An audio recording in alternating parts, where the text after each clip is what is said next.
tudo bem com vocês? Hoje nós vamos falar sobre o I Ching, a filosofia do taoísmo e a prática oracular do I Ching. Boa noite a vocês, sejam todos bem-vindos. Né? Acho que a maioria conhece já o meu trabalho aqui com o I Ching, com as artes taoístas, né? E hoje a gente vai dar início a um curso, né, sobre esse tema. Então, essa primeira aula é uma aula introdutória, né, à filosofia do taoísmo. Eu vou falar sobre a história do I Ching também, e a gente vai avançar um pouco mais para entender, né, alguns movimentos que são importantes no I Ching. Tá? Então, eu vou começar. Tá? Bom, eu vou me apresentar, eu sou Thelma Bonioji Tirana, eu tenho uma formação taoísta, né, de Dao Shi, que é uma formação religiosa e filosófica do taoísmo. Né? Eu frequentei durante muitos anos a Sociedade Taoísta do Brasil aqui no Rio de Janeiro, ordenada sacerdote pelo mestre Sheng, aluna dele de Xing, e astrologia Ziwei Doshu. Né? Então, eu posso dizer que com essa formação inicial, eu comecei a estudar o I Ching e os hexagramas, né? Nesse momento, nos anos 90, e desde então eu venho trabalhando com as artes taoístas, tive a oportunidade de aprofundar alguns conhecimentos posteriormente. O que é importante aqui nesse nosso falar sobre o I Ching? Por que eu falo do I Ching na visão taoísta? Né? É porque o I Ching ele é taoísta. Ele é a raiz do pensamento taoísta. Então, quando a gente vai estudar taoísmo, se a gente não conhece o I Ching, a gente não tem como caminhar nesse conhecimento. Da mesma forma, quando a gente vai praticar Tai Chi Chuan, que é a arte marcial, é uma arte chinesa da expansão e do recolhimento, se você também não conhece o princípio da expansão e do recolhimento, você também não vai conseguir praticar essa arte. E entender a expansão e recolhimento está lá nas linhas, no conteúdo do I Ching. Também, o próprio Feng Shui, né, que é a ordenação do vento e da água, dos ambientes, se você não conhece, não sabe o que é o vento, qual é a ação do vento, ou qual é a ação da água, e por que eles devem ser harmonizados, porque o vento e a água carregam o nosso Qi, carregam o Qi da casa também, você não consegue fazer o trabalho do Feng Shui. Então, a fonte está lá no I Ching, no entendimento do Yin, do Yang e da natureza dos trigramas. A própria astrologia taoísta, a polar taoísta e a astrologia também conhecida como Bazi, ambas trabalham também com esse conceito, né, que vai ter sua fonte no I Ching. O conceito do Yin e do Yang, o conceito da mutação. Então, a gente está falando aqui de um entendimento fundamental e necessário para quem quer prosseguir, continuar nesses estudos. Eu não citei medicina chinesa, mas a medicina chinesa, principalmente a acupuntura, né? Mas ela está centrada nessa noção, né, do Yin e do Yang, do equilíbrio, né, da harmonia do Yin e do Yang no nosso corpo. Então, de onde vem esse princípio? Ele vem do Xing. Tá?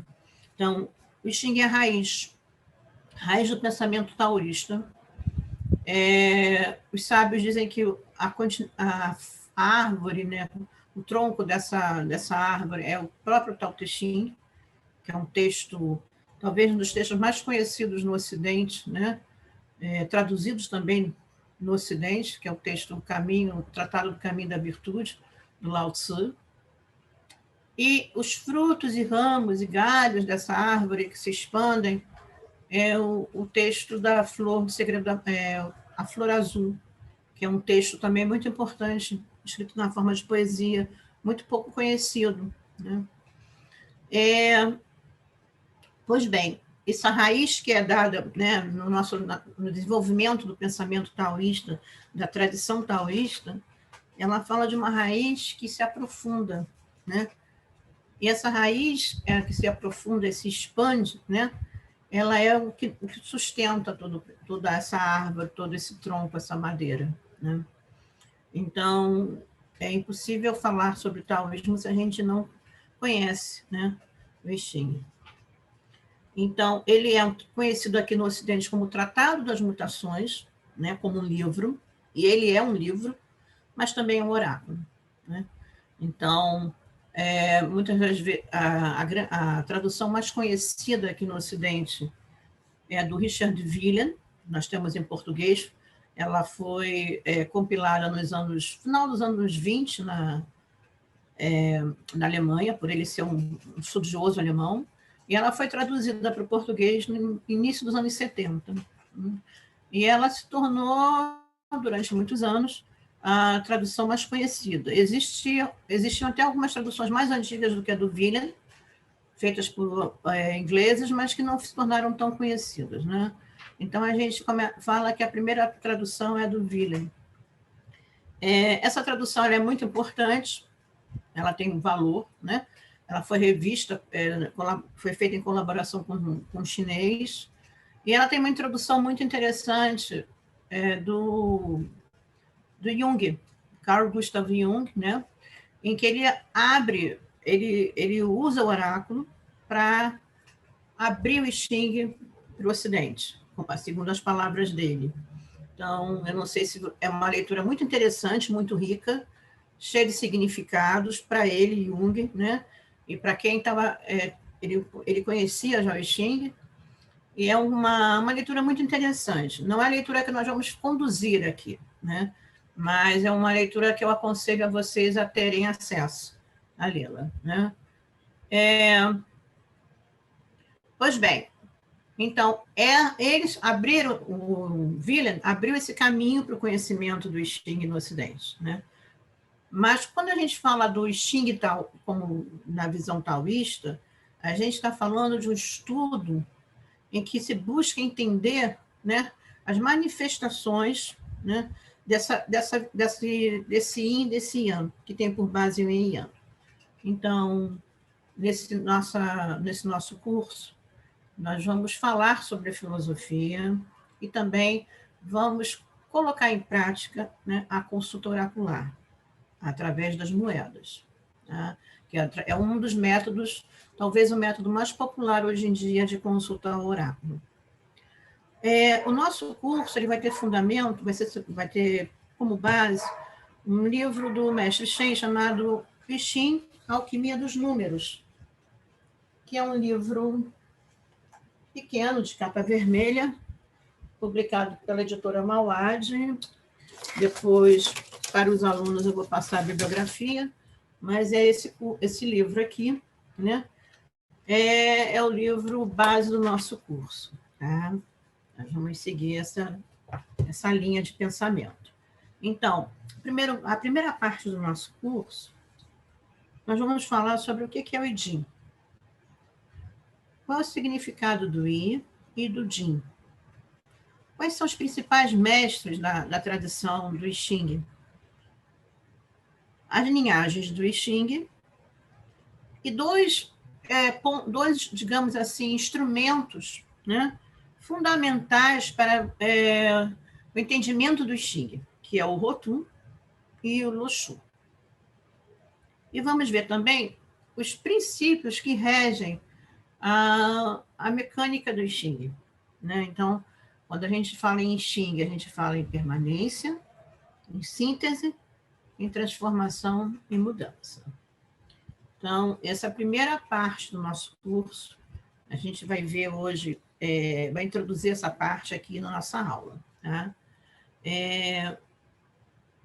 Segunda parte do curso, a gente vai mergulhar no I Ching propriamente dito, né? na natureza da energia do I Ching. Então, entender de onde vem o Yin e o Yang, né? As linhas Yin, as linhas Yang, na verdade, energia Yin, energia Yang, que se transformam em linhas na linguagem do I Ching.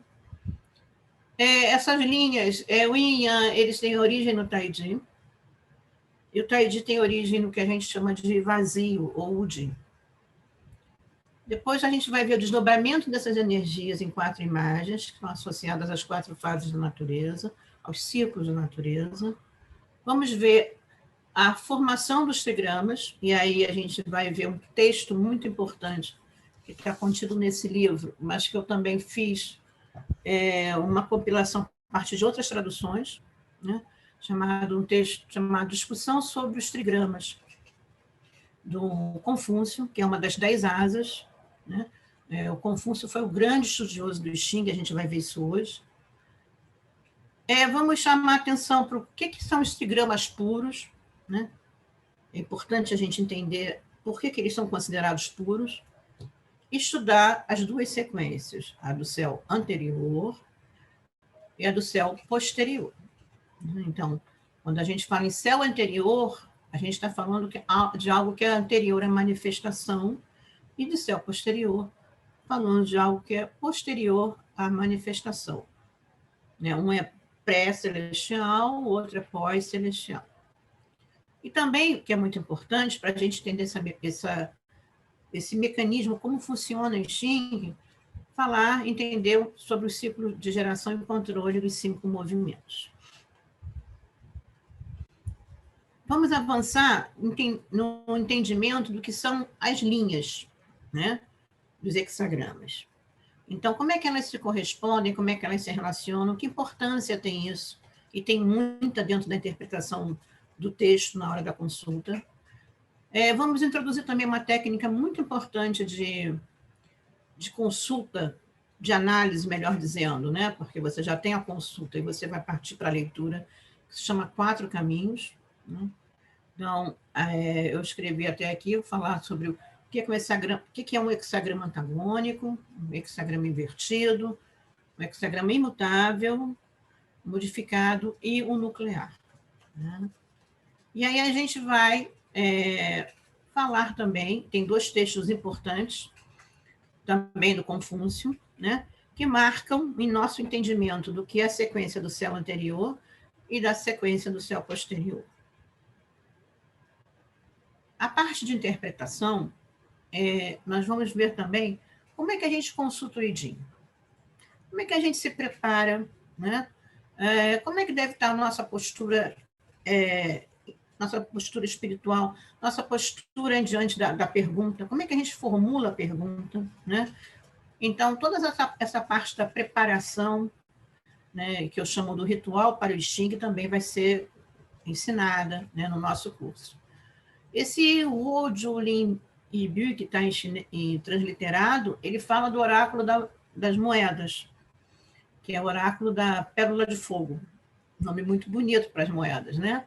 E a gente vai falar um pouco sobre ele, explicar a origem, explicar como funciona, tá? A raiz numerológica do valor das moedas e linhas é um dado novo que vem da tradição taoísta, vem da tradição do céu interior, e também vai ser explicado aqui, e a gente vai fazer um exercício. Vamos fazer alguns exercícios para a gente entender, né, como chegar nesse cálculo, né, obter esse número. Tá? Em poucas palavras, brevemente, né, para finalizar o curso, eu vou falar sobre a organização do livro, né, como é que ele foi feito, né, a sequência dos hexagramas e as interpretações, e as chaves de interpretação, que a chave da interpretação, né, está no singular aqui, que é uma chave diferente da chave do Wieland, né? Também ela vai ser ensinada, explicada por como ela deve ser utilizada e o porquê dela ser utilizada. Opa!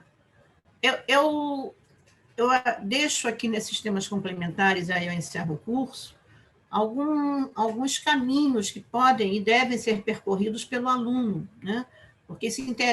Por aquela pessoa que se interessa em estudar o I Ching. Então, definição do que é grande e pequeno, né? Tanto o trigrama quanto o hexagrama, a conceito de tempo nas mensagens, que é muito importante, falar sobre as 4 virtudes do I Ching, que essas virtudes nos acompanham, né? Nós deveríamos nos basear nessas virtudes para conduzir a nossa vida. O ciclo da boa fortuna, O simbolismo das 6 linhas, que 6 linhas você pode ter várias interpretações, ser relacionado a uma hierarquia social, ou a questão do corpo, né? Então, tem várias possibilidades de você entender o simbolismo das 6 linhas, ou como períodos de tempo, né? Ou relacionado ao mês, né? À lua. Então, a gente tem várias possibilidades nesse sentido. Tá? E, por fim, o vocabulário. A gente vai ter uma seleção de alguns termos, né? Porque quem consulta o Xing encontra dificuldade na compreensão de alguns termos. Né? Então, por exemplo, talvez o mais comum deles seja, que vocês encontram com muita frequência, é favorável atravessar o Grande Rio. Né? O que é favorável, significa favorável atravessar o Grande Rio?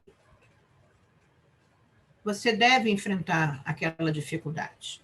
Né? Não, na China antiga, atravessar o Grande Rio, muitas das vezes, e na maioria das vezes, falando de você conseguir vencer um obstáculo, atravessar realmente o rio, qual a estratégia que você vai usar, né? Como é que você vai se deslocar? Você vai se molhar? Vai, mas você vai chegar inteiro do outro lado? Então, essa ideia você deve atravessar aquele desafio, você deve atravessar aquela dificuldade. Né? Então, muitas das vezes, algumas frases que aparentemente não fazem nenhum sentido, né? Elas podem ser decodificadas a partir do entendimento do simbolismo e da filosofia chinesa, né? Por quê? Porque o I Ching ele é resultado, como livro, do estudo, da dedicação de muitas pessoas, né? Então, até ele chegar àquela forma final, como a gente conhece, ele passou por muitas mãos e cabeças, né? Muitas ideias e muita observação do movimento da natureza, do céu e da terra, do homem, da conduta, da estratégia, da filosofia, né? Está contida nesse livro, né? Então, ele, na verdade, é um grande, digamos assim, registro, né? Da cultura chinesa. Tá? Então, nós vamos começar agora aqui, né? Nosso percurso por esse conhecimento, né? O meu mestre dizia que o I Ching ele deve ser estudado, ele precisa ser conhecido e estudado, né? E o momento em que você se afasta do I Ching é quando você percebe que você é o próprio I Ching. E você conseguiu, né, adquirir aquela sabedoria do I Ching. Né? Então, muitas das vezes, você pode não saber o significado de linha por linha, mas você tem a sabedoria do Xing em você que consegue fazer com que você possa se conduzir. Tá? Bom, na abertura do curso, né, eu vou falar da tradição, significado e origem. Essa passagem do Tao Te Ching, ou Tao Te Ching, aqui ele já está na transliteração correta, do Pinyin, é mais adotado hoje em dia na Sagrafia. Esse trecho do capítulo 42, ele é o próprio sentido do conhecimento taoísta, da transformação taoísta, e que está lá nas linhas do Xing. Lao Tse diz, o caminho gera um gera o 2, o 2 gera o 3 e o 3 gera os 10.000 seres. Ora, caminho é a abertura, né? Caminho é o início, caminho é o princípio, né? Então, é o objetivo que nos leva adiante, né? Esse caminho ele vai gerar uma manifestação. Da manifestação, a gente tem uma divisão, que é o próprio Yin e o próprio Yang. O Yin e Yang, quando se juntam, eles vão formar o 3, que é o trigrama, 3 linhas, a linha do céu, a linha do homem, a linha da terra. E do surgimento do trigrama, da combinação dos trigramas entre si, nós vamos ter a geração de todas as coisas. Então, 10.000 seres, ele fala da multiplicidade de manifestações e seres, todas as coisas. A gente vai ter oportunidade mais à frente de entender melhor esse trecho, tá?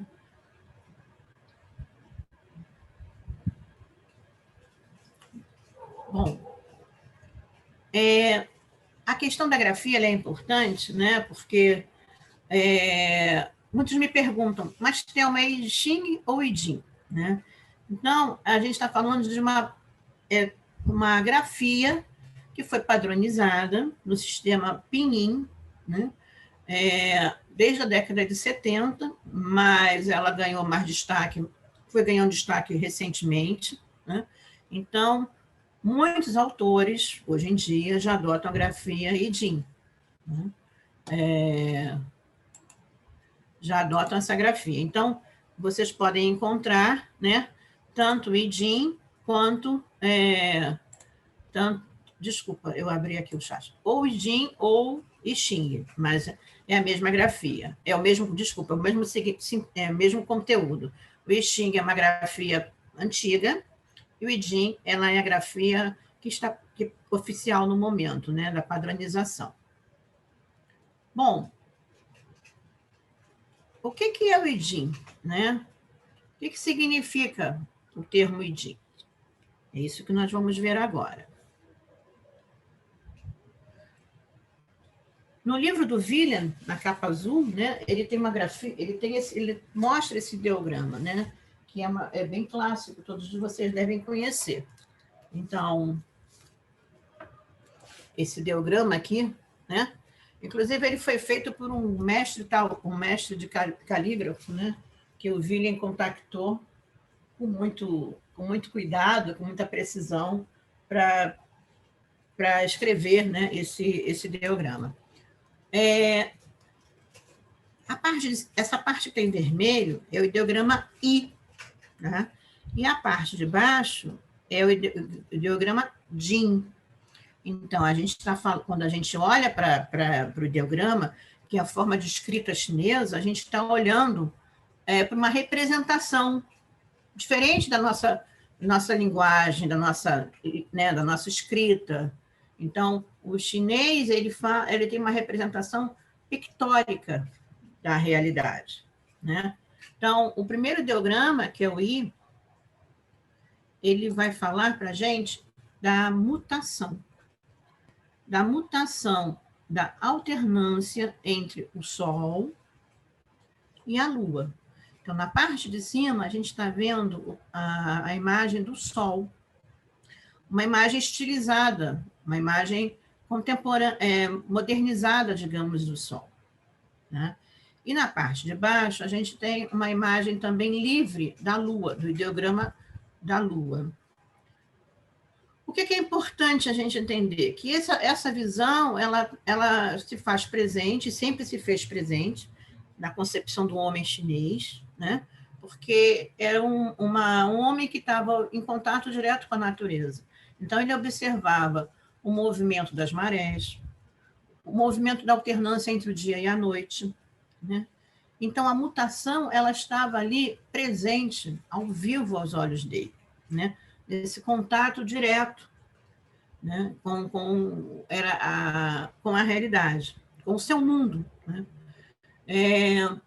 Quando a gente vai estudar um pouco da cultura chinesa, e a gente vai ler no texto do Confúcio de outros autores clássicos, é sempre nos dito que o homem está entre o céu e a terra, né?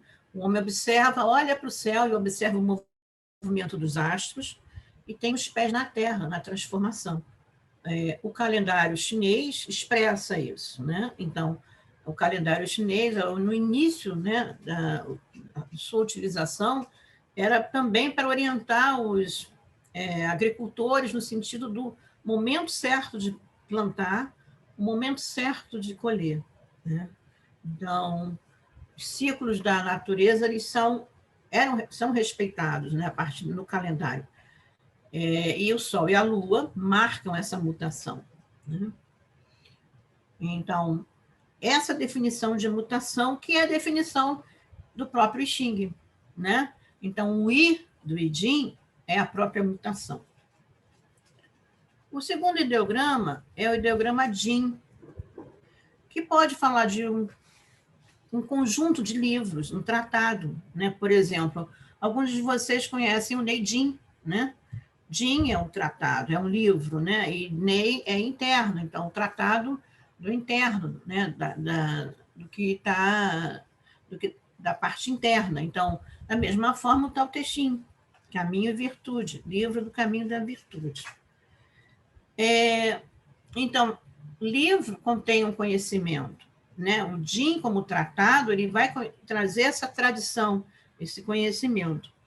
Mas existe uma outra maneira também de você entender o Jin, né? Que é através dessa ideia de é como se ele fosse um atalho para a sua transformação. Então, ele fala as duas partes do ideograma, aqui, que é essa parte da esquerda e essa parte da direita, é um fio, falam dessa trilha que o fio de seda nos deixa. O que significa isso? Que durante o processo de transformação, né, de um inseto, da borboleta, ela vai se transformando aos poucos, o que ela deixa para trás dessa transformação é um fio de seda, né? E esse fio de seda é aquele caminho que ela mesma percorreu durante a sua transformação. Então, na verdade, a gente está falando de algo que está em constante transformação. A gente tem o conceito da mutação e da transformação, né? Por isso que o I Ching é esse portal, essa ideia de um grande que contém uma grande possibilidade de transformação, tá? O I Ching é a trilha do Sol e da Lua, e nos indica o caminho que leva a um estado de consciência pura, onde transcende-se a lei da alternância da existência. Então, esse entendimento é importante para a gente, quando a gente vai fazer uma consulta ao oráculo, por exemplo, entender que está tudo em constante transformação. O I Ching nos mostra isso através mesmo do processo de transformação das linhas. As linhas estão em progresso. Então, o hexagrama, que é o resultado da consulta, é formado por 6 linhas.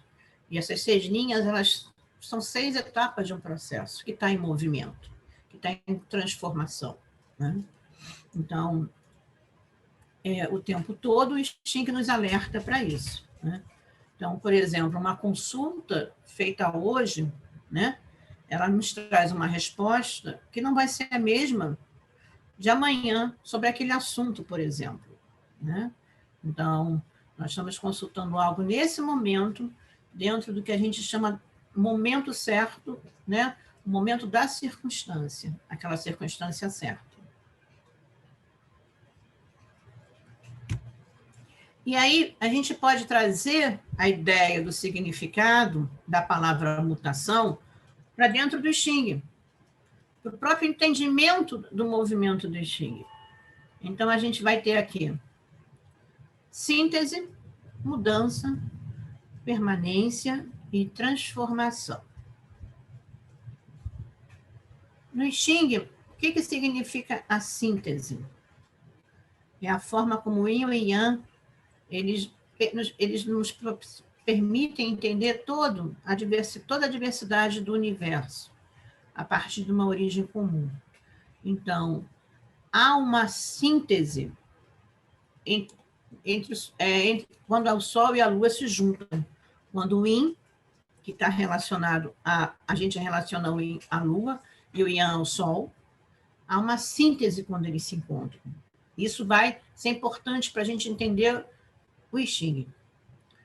A mudança, ela se refere à constante alternância entre o Yin e o Yang, né? Então, tudo que está nesse mundo manifestado, dentro da linguagem do I Ching, né, que é a nossa vida, eles estão em constante alternância. A gente viu, né, o Sol e a Lua, a noite e o dia, né? Então, a gente tem esse entendimento dessa mudança que acontece o tempo todo entre o Yin e o Yang, ou seja, entre o Sol e a Lua. A permanência é porque mesmo dentro dessa mudança, tudo permanece da mesma forma. É um pouco difícil entender isso, mas a gente tem por trás desse movimento algo que é imutável, que é o Di, que é o vazio, que a gente vai ver em numa aula posterior, o significado do Di. Né? E a transformação é quando o Yin e o Yang se fundem, né? Possibilitando, né, o surgimento do conceito do Taiji. O que é importante a gente guardar agora? Que Sol e Lua, a mutação, eles se alternam, o Yin e Yang se alternam, e eles se relacionam, que é um movimento contínuo. Não tem a palavra constante, ela é muito importante no entendimento do I Ching, né? E que a circunstância ela é nesse sentido, ela se dá naquele momento. Então, aquela mutação, aquela mudança, ela acontece em determinado momento. Né? Ela segue um princípio, ela segue uma circunstância.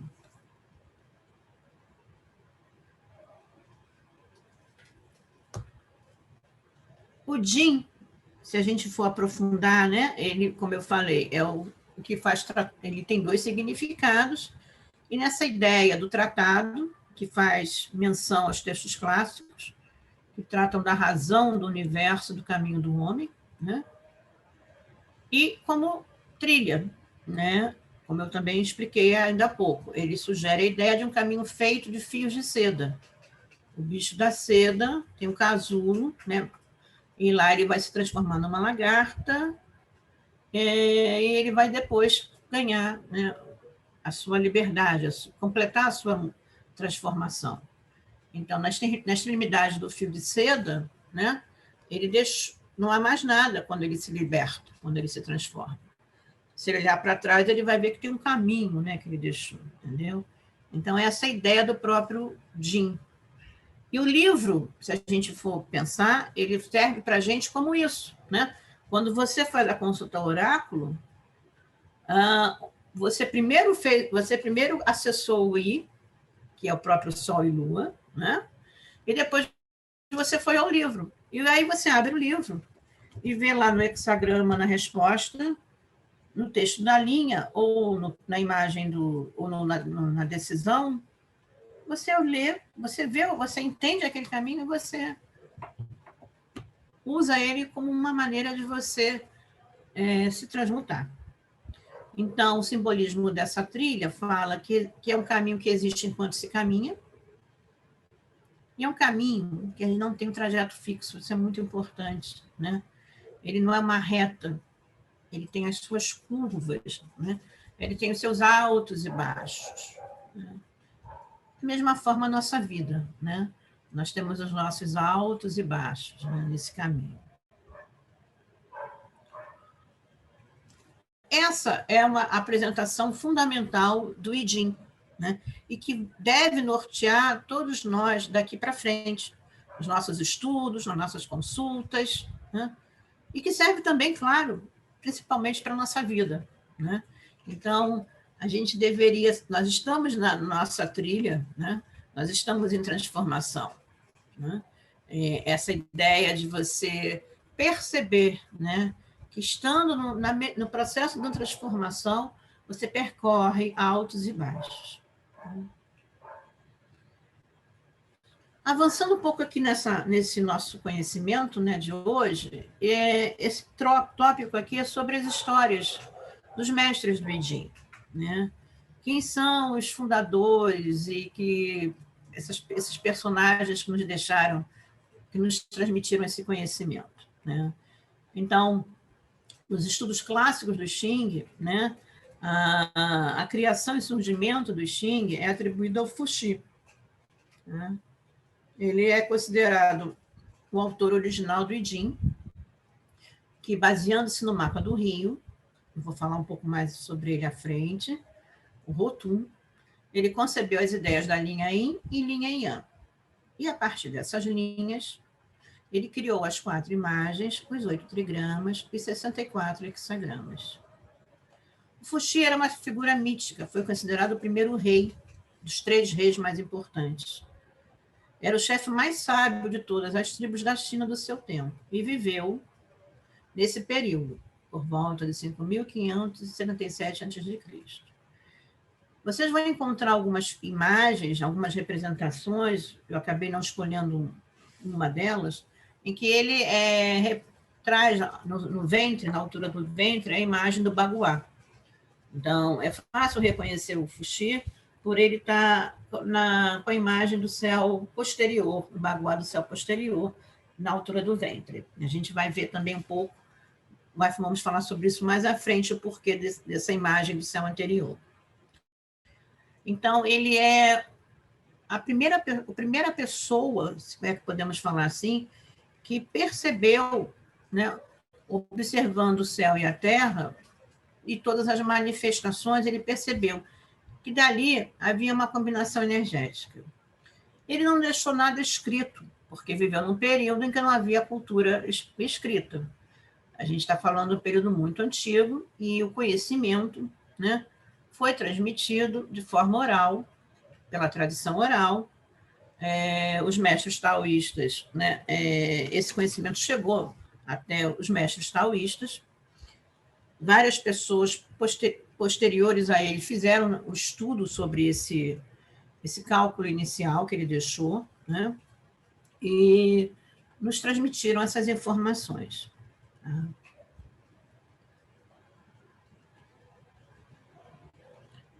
O próximo mestre, muito importante na visão, na linhagem do Xing, conhecimento do Xing, é o imperador chamado Dai. Ele viveu em 2207 a.C., e ele se tornou um homem muito considerado um homem sagrado da antiguidade, né? Quando a gente fala em homem sagrado, são pessoas de um nível espiritual muito elevado, né? Ele soube governar com a sabedoria do Fuxi e do Luxu. Então, esse Luxu também é um outro instrumento que tem uma origem mítica dentro da transmissão do Xing. Tá? O que é... Quando a gente fala em Dayu, ele tem alguns aspectos muito relevantes, né? E tem aqui, eu destaquei 2 deles. Ele se notabilizou pelo emprego desse instrumento, o Shu, que a gente chama de quadrado mágico, como base para resolver o problema de inundação que afetava o seu reino. Então, ele precisava usar o conhecimento, né, da engenharia e da estratégia para conseguir domar a força das águas que estavam inundando o reino dele, né? E ele conseguiu realizar essa tarefa com a ajuda, né, desse conhecimento. E esse Luxu, que a gente vai ver daqui a pouco, que são os 9, né, o que a gente chama de quadrado mágico, ele é dividido em 9 palácios, né, ou 9 casas. E ele usou esse conceito, né, dos 9 palácios para organizar o seu reino, né, organizar a vida dos seus governados, né. Esse conceito, esse estudo foi muito ligado ao plantio.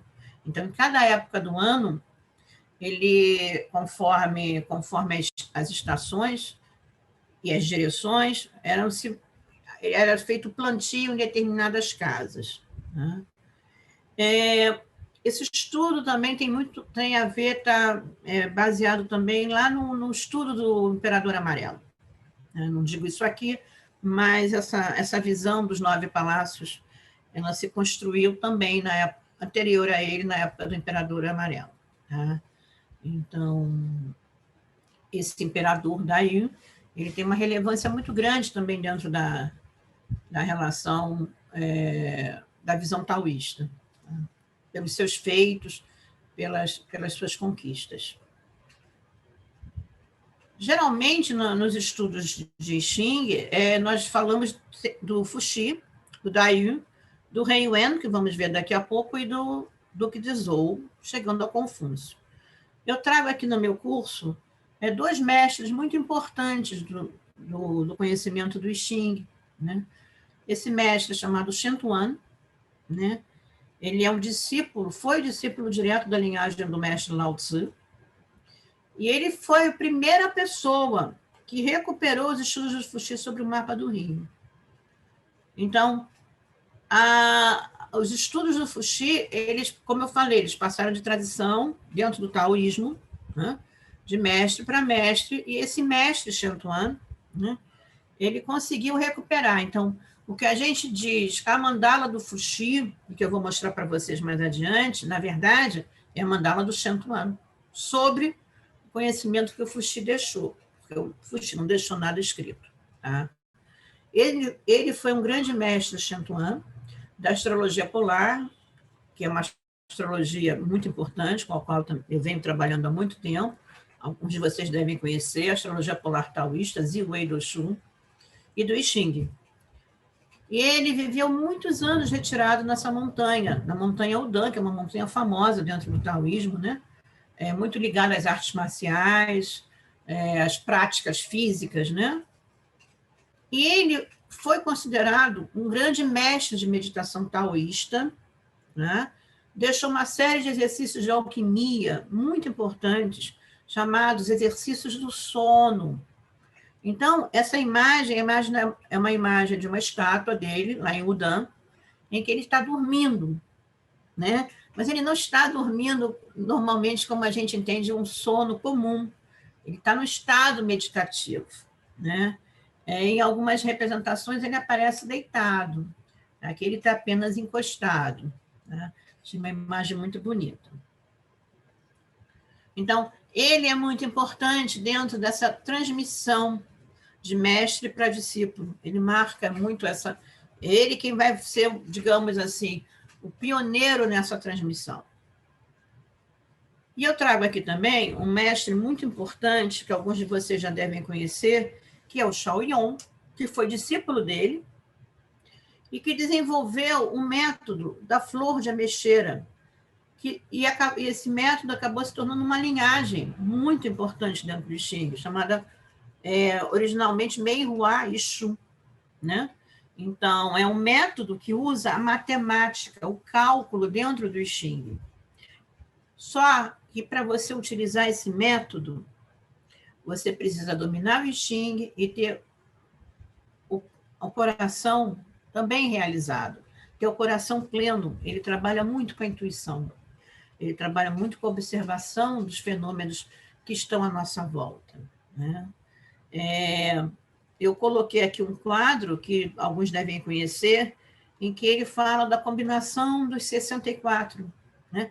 Então, o Yan associado ao claro, o Yin ao escuro, esse desdobramento do Yin e do Yang, né? E até chegar às 64 combinações entre Yin e Yang.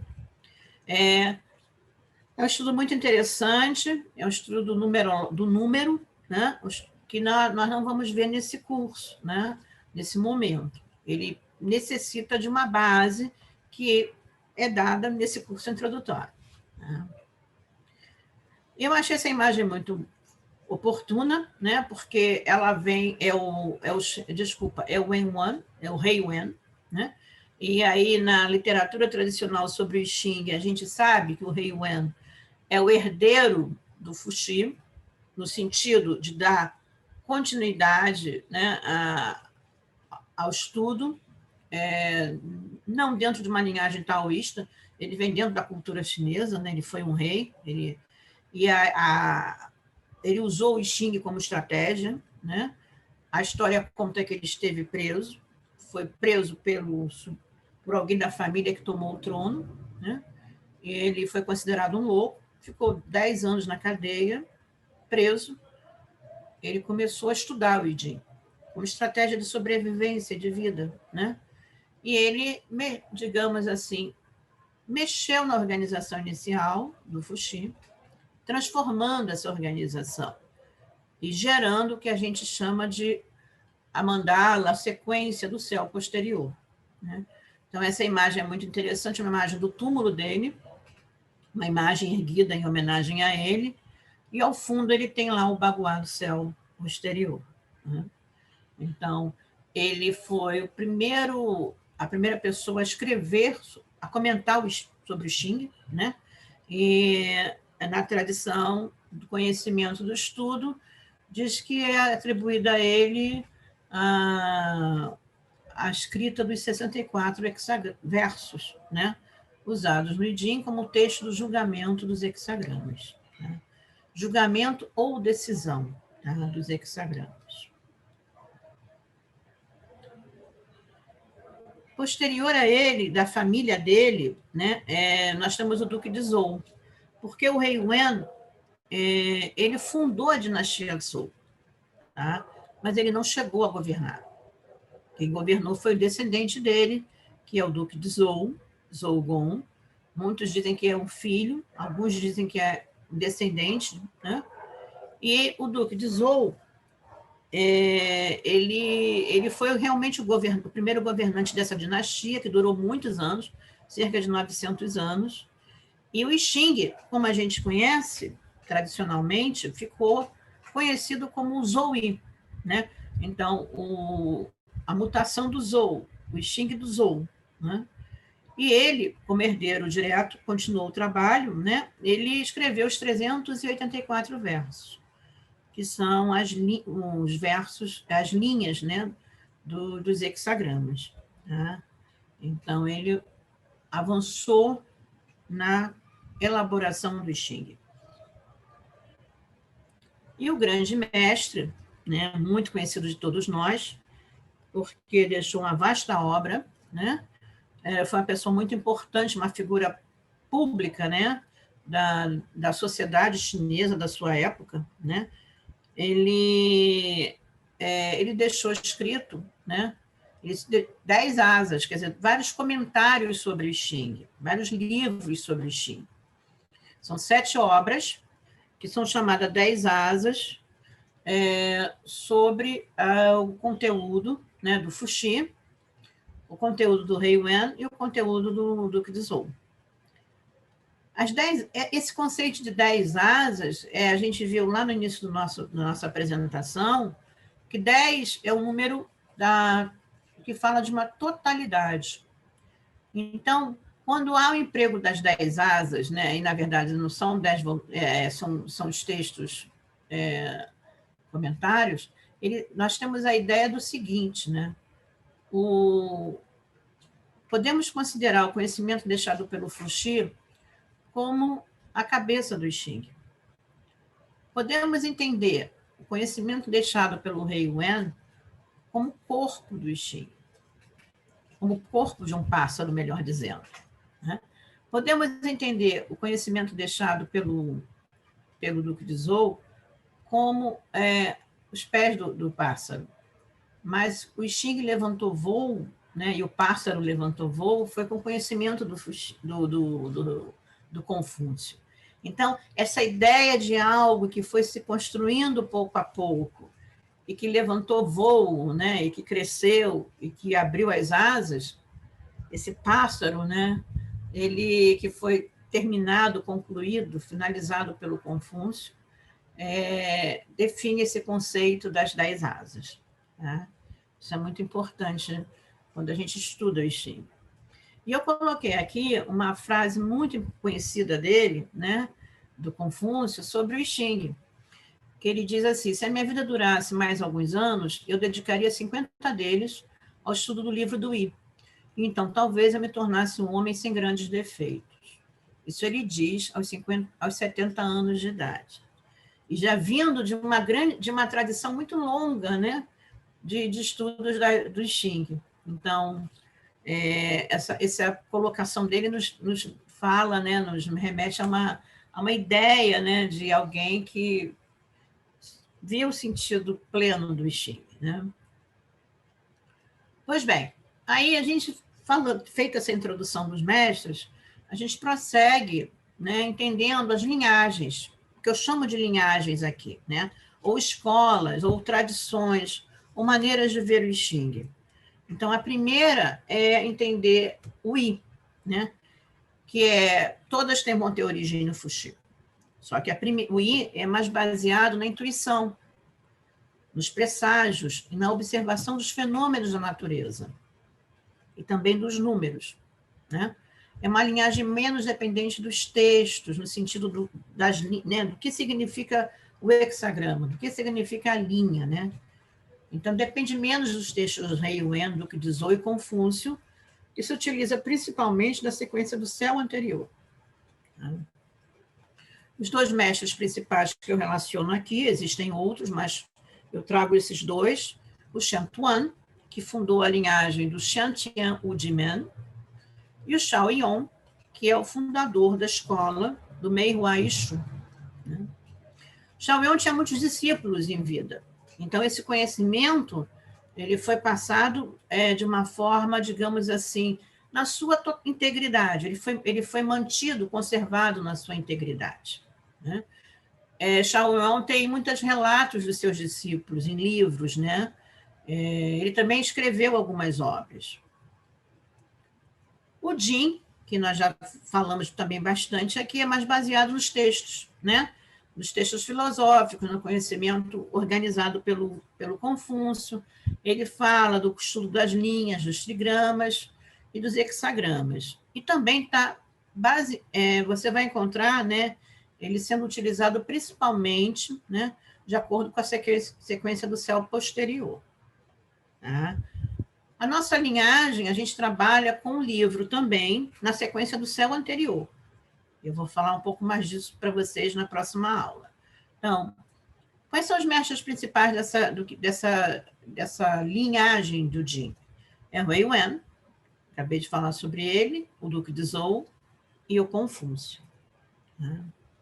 Então, se quiséssemos fazer uma separação didática, né, seria essa, poderíamos adotar essa construção. Tá? Bom, eu falei para vocês desses instrumentos que nortearam, que baseiam os estudos tanto do Fuxi quanto da Yu. E isso é muito importante porque fala de uma origem mítica do Rotu. O Rotu é um objeto, né, que foi encontrado, né, pelo Fuxi, segundo a tradição, às margens do Rio Amarelo. Tá? E esse instrumento foi revelado a ele, aqui na barriga de hipopótamo, é um animal que muitos chamam de um cavalo, mas que fala de um animal mítico, né? Um animal que na cultura chinesa chama Qinlin, né? O Qinlin é um animal híbrido, mítico, né?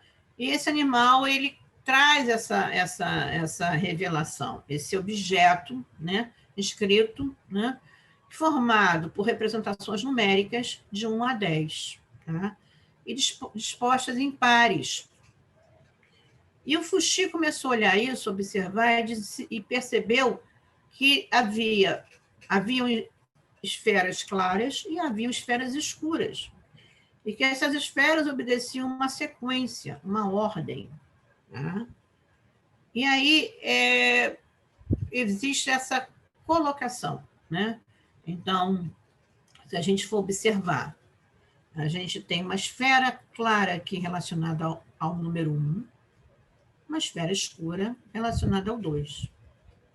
A clara relacionada ao 3, as esferas escuras relacionadas ao número 4. 5 esferas claras no centro, 6 esferas escuras,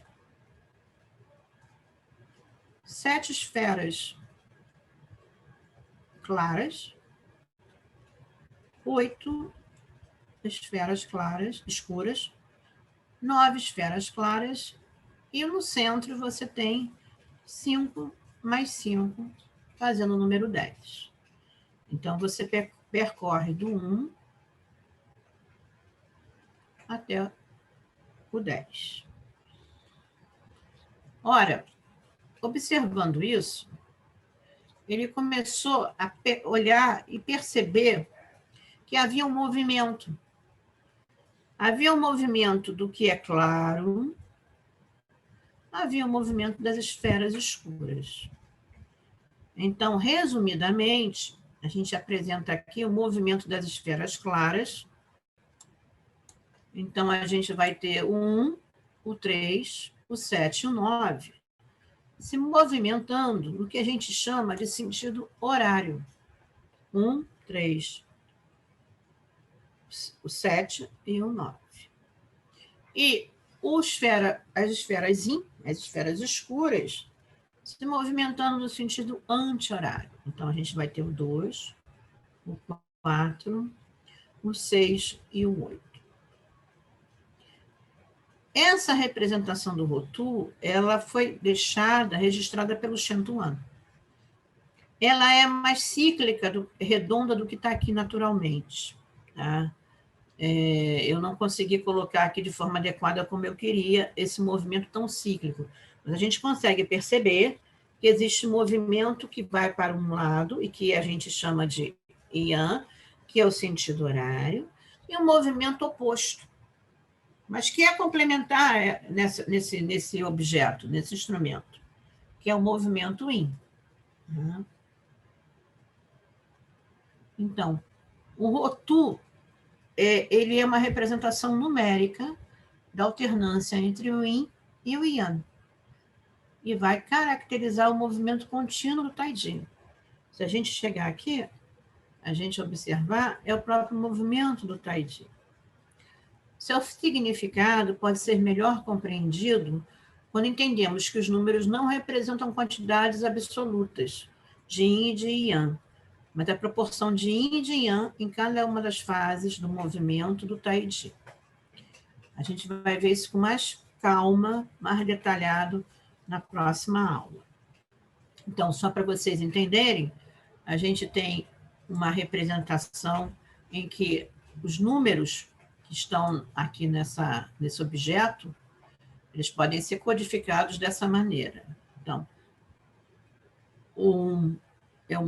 a esfera clara, o 2 a esfera Yin,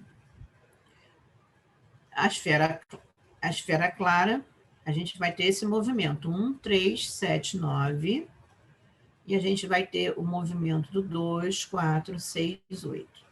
Tá?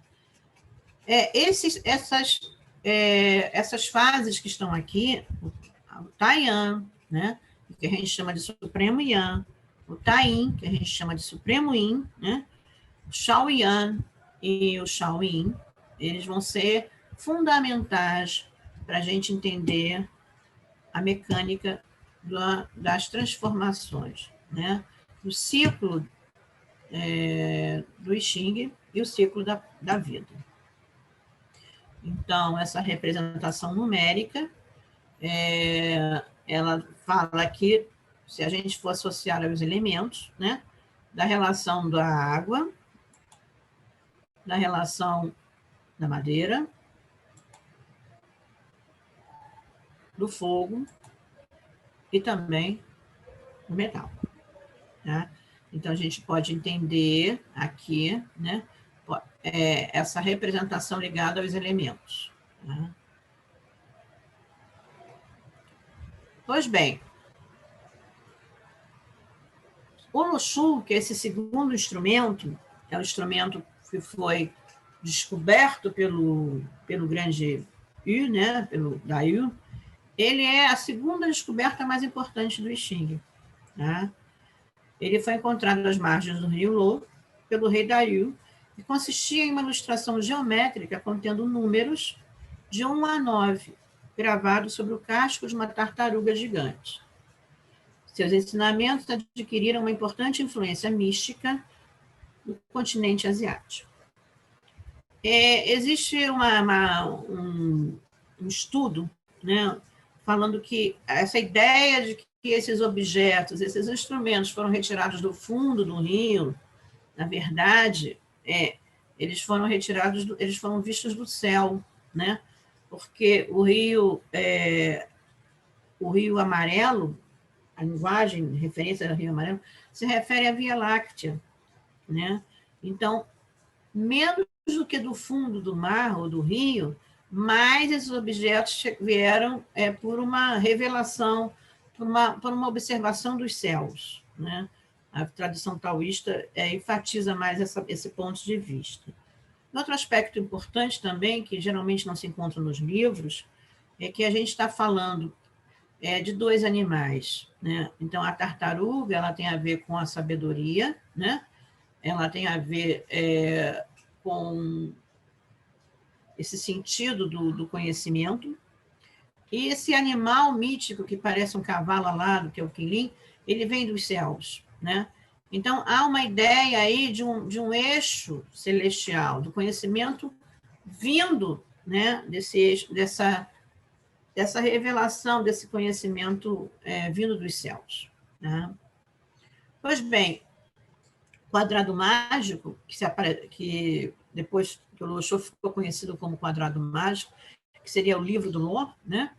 Ele traz uma representação também de esferas claras e escuras, né? Que se organizam, né? E que vão dar a base do que a gente chama de quadrado mágico. A gente vai ver a influência, e é importante essa influência, e alguns autores, né, falam dessa influência não só na tradição chinesa, no continente asiático, mas em outras tradições também do mundo, né? Eu coloquei uma ilustração aqui, que é um livro antigo, né, representando, né, o livro do Loa. Essa representação clássica aqui, muito bonita, né, do livro do Loa. Então, vocês vão encontrar em livros muito antigos, né, essa representação. O que é o quadrado mágico? Que tanto surge aí, né, nos estudos da astrologia, nos estudos do Feng Shui, também na medicina chinesa, né? Ele é uma transposição, né, numérica dos valores, né, do Luoxu. E ele representa a forma inicial do universo.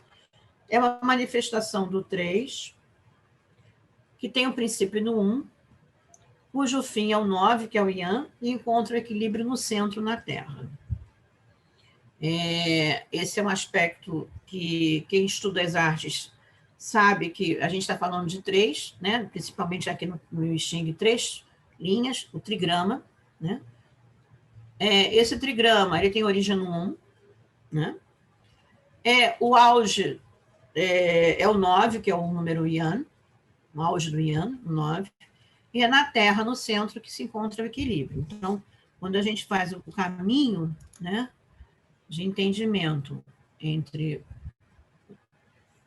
A gente vai começar a ver as relações que existem, né, entre esses números. Então, a gente sabe, né, quando a gente vai se debruçar sobre o estudo do quadrado mágico, que nós veremos com mais calma nas próximas aulas, a gente sabe que o metal,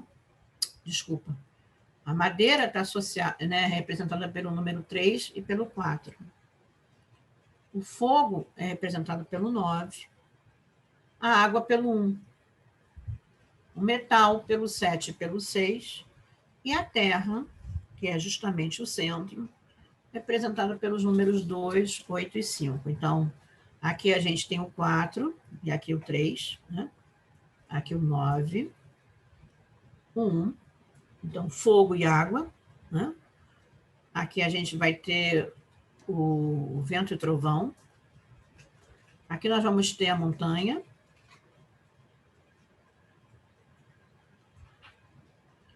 A gente vai ter aqui o 7, que representa o metal, o lago e o céu. Então, essa disposição que está aqui, ela vai ser transposta para o que a gente chama do baguá do céu posterior. Então, por isso que é importante entender o mecanismo desse quadrado mágico, dentro do I Ching. Tá? Ele tem uma aplicação em outras artes, mas dentro do I Ching a gente entendeu o mecanismo aqui desses números associados à disposição dos trigramas.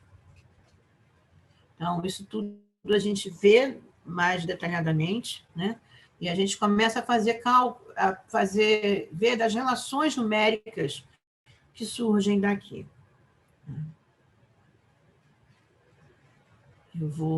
O movimento, existe um movimento dentro do quadrado mágico, né?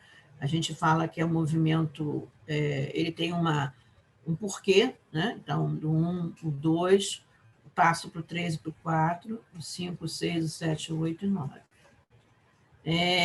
Só para a gente mencionar, nos estudos de Feng Shui, né, principalmente, a cada ano, né, há uma mudança aqui na posição desses números dentro do quadrado mágico.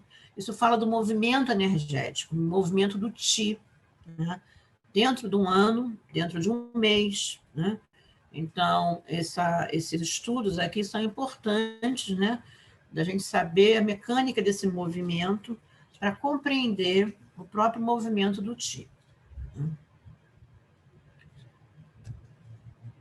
E a gente aqui vai falar um pouco sobre os 4 princípios do estudo do Jin, que eu anunciei lá na frente, né? Então, permanência, síntese, transformação e mudança. Então, se vocês saírem daqui hoje com um entendimento desses princípios, vocês já entenderam o I Ching. O I Ching já faz parte de vocês, né? Então, como é que a gente entende esses princípios, né? Aparentemente tão simples, né? Mas eles têm a sua relevância, a sua importância. Então, vamos começar pela permanência, né? E aí a permanência fala para a gente, entendimento do que é permanência, a gente precisa entender o que é o vazio, né? Ou o autêntico vazio. Porque vazio não é algo sem sentido. Vazio não é algo sem significado, na visão taoísta. O vazio, ele é uma potencialidade, né? Por isso, os taoístas chamam o de autêntico vazio. É algo que permite que tudo surja, que tudo nasça. Por exemplo, é como fosse a madeira que permite que a cadeira exista. A cadeira existir, existe um céu anterior da cadeira, que é o estado da madeira, né? Para que exista uma casa, né, com uma família, com movimento, com vida dentro dessa casa, é necessário que exista um vazio, né, para que a vida aconteça lá dentro. Então, é nesse sentido. Isso que a gente fala do autêntico vazio. E ele é imutável, ele tem uma natureza que não se modifica, né? Ela é constante o tempo todo, ela tem um sentido, uma potencialidade, uma força constante. Lá cabem todas as potencialidades do universo. Dentro dele, tudo se cria, transforma e desaparece. Mas ele nunca deixa de existir. E por isso que ele tem a sua permanência, né? Não a ideia não é de um jogo de palavras, é de entender que dentro do que do que está, que tem algo que permanece. E a gente entender isso, a gente tem um princípio, né, dentro da gente, que permanece sempre o mesmo, né? Desde o início da nossa vida até o fim, né? A gente traz uma permanência dentro de nós, né? E é nessa necessidade que a gente tem de se religar a essa permanência, né? Então, esse sentido da permanência é muito importante dentro do entendimento do I Ching. O segundo princípio muito importante é da síntese. O tal estado manifestado se confunde com a própria existência. Todas as manifestações do mundo físico têm uma só origem. Então, todas as manifestações do mundo físico vão ter origem em algo que é primordial, como se fosse um grande vazio, né? Dentro dessa onipotência, que é o que a gente chama de síntese, tudo está sujeito ainda à lei da alternância, da constante transformação. Então, as coisas aqui, dentro do elas estão se transformando. Né? Esse conceito de que os 10.000 seres são resultado da união e da harmonia de duas forças opostas é o que se entende por síntese. Então, esse ponto preto, que é uma síntese, ele é a união de duas forças opostas. Tá? Quando a gente vai estudar o I Ching, na visão taoísta, numerológica, a gente vai ver a relação entre o zero, o vazio, e o que é a existência. Então, 0 e 1, que a gente viu, né, tem a ver com essa relação entre vazio, em absoluto, e Taiji. Por que isso é importante? A gente entender que existe um princípio, e esse princípio gera uma síntese que vai se transformar depois no Yin e no Yang. Tá? A transformação propriamente dita, ela fala de... Transformação é um processo de alquimia, né? É uma verdadeira modificação, né? Então, ela vai falar que as energias Yin e Yang, elas vão se fundir para voltar à condição original da existência. E vão criar uma nova energia, que não é nem Yin nem Yang. Então, esse estágio da transformação, pela qual o Xing nos fala, ele é algo que é uma transformação do Yin e do Yang. Né? Então, é como se você conseguisse se juntar, né? Você deixa de ser separado, você se junta ao destino. Né? Então, muitas das vezes, a gente não entende a mensagem que o I Ching nos fala da transformação. Né? Esse seria um grande momento de reflexão. Você entender que a transformação é quando você tem a oportunidade, é o momento certo de você se associar ao destino. Tá? É preciso tornar-se para mergulhar no zero. E a mudança, né? A gente vai falar do Yin e do Yang. Já aqui, como a parte clara associada, do Taiji associada ao Yin, a parte escura associada ao Yin. Né? E a gente vê aqui que no Yin, o Yang contém o Yin. A essência do Yang é uma essência Yin. Ele traz na sua essência o Yin. Da mesma forma, o Yin traz na sua essência o Yang. Né? Então, essas forças elas estão em mudança. Né? São forças primárias, complementares, antagônicas que se manifestam simultaneamente e sintetizam as energias do universo. No símbolo Taiji, que a gente está vendo aqui, no interior do Yang existe uma essência Yin, e da mesma maneira, no interior do Yin existe uma essência Yang. Essas duas forças estão unidas e se relacionam a cada instante. O Yin a gente associa ao feminino, o Yang a gente associa ao masculino. Tá? Mas nada é absolutamente Yin, nem nada é absolutamente Yang no universo. Tá? A gente entende esse princípio, principalmente quando a gente está numa prática de Tai Chi, que você está em plena expansão, da plena expansão começa o recolhimento. Né? Você não tem como avançar mais, né, se você está num determinado espaço. A tendência é você chegar ao auge e começar o recolhimento. Né? Se a gente observar a mudança, talvez seja o aspecto mais tátil, né? mais percebido, visível, digamos assim. Né? Porque a mudança, a mudança fala do movimento constante e cíclico. Ela fala do Yin e do Yang. Né? Então, todas as manifestações do Yin e do Yang que percebemos, elas estão em constante mutação. Né? E elas são resultados contínuos, desse movimento contínuo do Taiji. Elas são resultados desse movimento aqui, que é contínuo. Tá?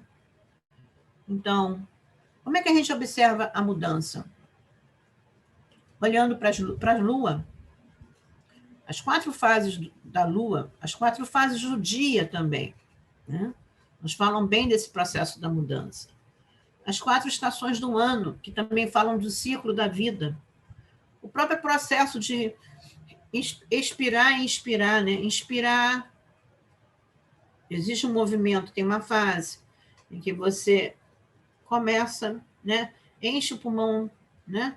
Você tem o auge dessa entrada, o ar entra, ele tem um auge da permanência, começa um sutil declínio até o ar ser todo retirado, ser expelido, né? Novamente. As ondas eletromagnéticas que nos falam desse movimento, né? Constante. As marés, né? O movimento das marés, os pescadores, os homens do mar, né? Sabem bem disso.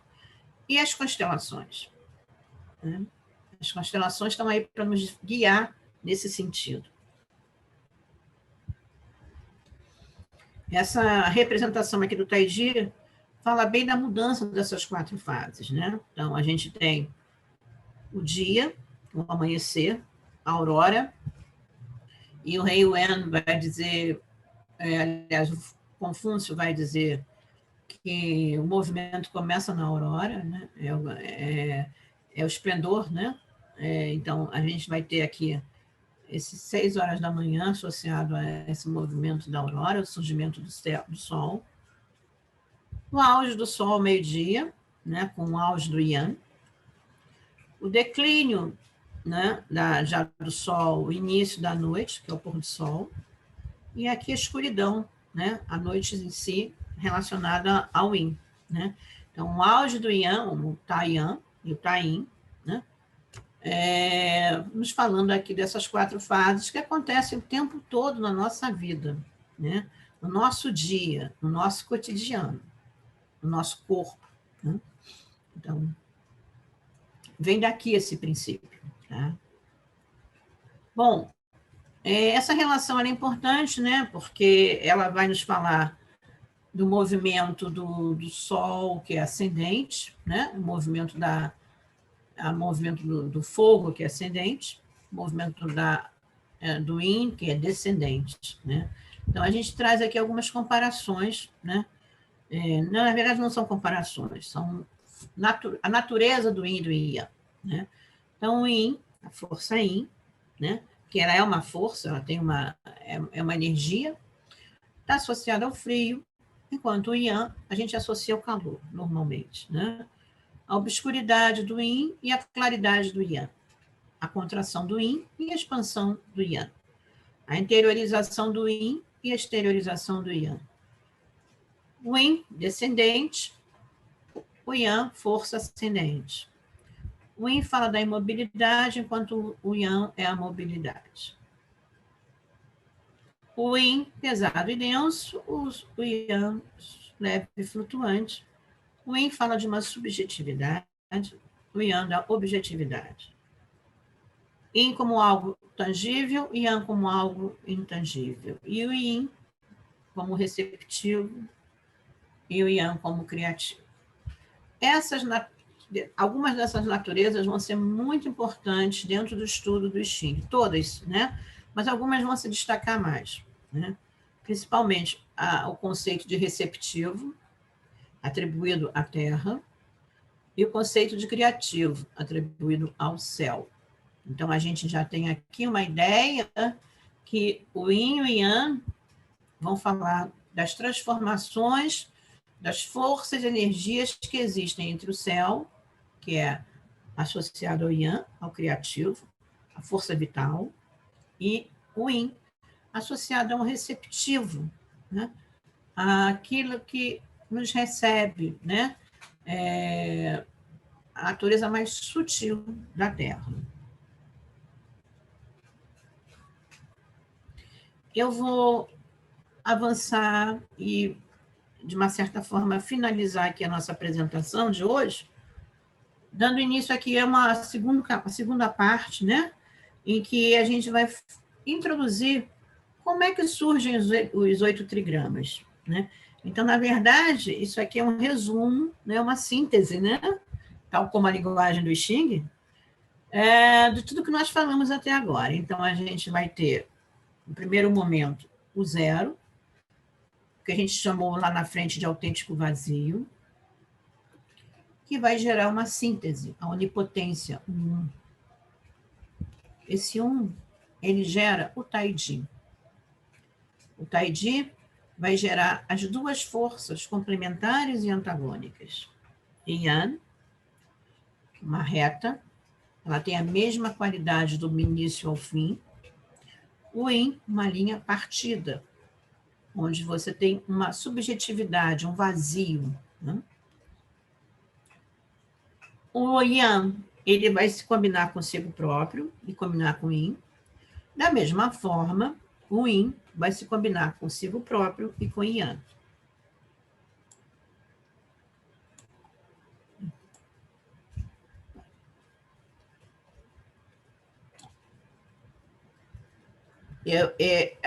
Essas 4 fases que ilustram o movimento, né, o ciclo do auge do Yang, o auge do Yin, o pequeno Yang e o pequeno Yin, eles vão nos falar da transformação dos 8 trigramas.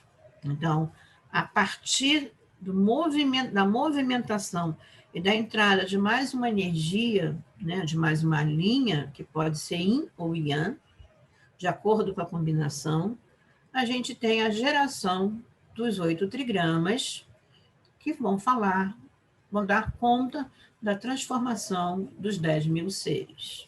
Então, a gente percebe, né, que aquela frase lá do início, que o caminho gera o caminho como tal, né, como um absoluto, gera o 1 gera o 2 vai gerar os 3, e os 3 vão gerar os 10.000 seres, pode ser explicada, né, pelo I Ching, né, pelo movimento de transformação do I Ching, né? Então, nós temos aqui os 8 trigramas, e em nosso curso nós vamos ver mais detalhadamente a formação e surgimento, a natureza energética de cada trigrama, o seu processo de transformação, né? Então, a gente tem aqui o céu, que é o trigrama, é um trigrama totalmente Yang. Então, a gente vai ter entre o céu, que é um trigrama totalmente Yang, e entre a terra, que é um trigrama... Opa, deixa eu só avançar, trazer para cá. Entre a terra, que é um trigrama totalmente Yin, a gente vai ter todas as manifestações, as 6 transformações, tá? Que são possíveis de serem, realizadas. Então, hoje eu encerro aqui com vocês, né, essa apresentação, essa primeira aula aberta sobre a filosofia do I Ching e a sua prática oracular, né, com a filosofia taoísta, né, com o pensamento taoísta. Então, eu queria agradecer a presença de todos, né, aproveitar para deixar aqui os meus contatos, tá? E dizer que fico muito contente com a presença de todos. Muito obrigada. Eu vou ver aqui no chat. Há muitas perguntas, né? Deixa eu acompanhar aqui.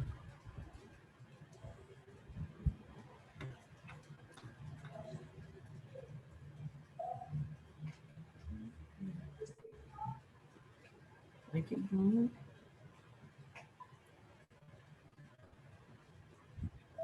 Tem alguém aqui dizendo que não conseguiu. Acredito que a Marie tenha ajudado, possivelmente. Na verdade, o hexagrama Shin-Kun tem o texto de uma parte a mais de quando todas as linhas são móveis. Sim, Daniel está falando a respeito de um estudo mais aprofundado do próprio Confúcio, chamado da utilização do 6 e do 9, que é um estudo que se faz depois do estudo dos hexagramas, normalmente. Ele traz um aprofundamento filosófico que o próprio Confúcio tinha necessidade de redigir, né? Ele, digamos assim, ele quis aperfeiçoar o estudo dele sobre a decisão dos hexagramas. É um texto muito interessante, eu venho estudando esse texto, a gente tem algumas versões em português desse texto, é um texto muito rico, né? Ele traz uma visão bastante aprofundada, importante para quem tem continuidade nos estudos do I Ching.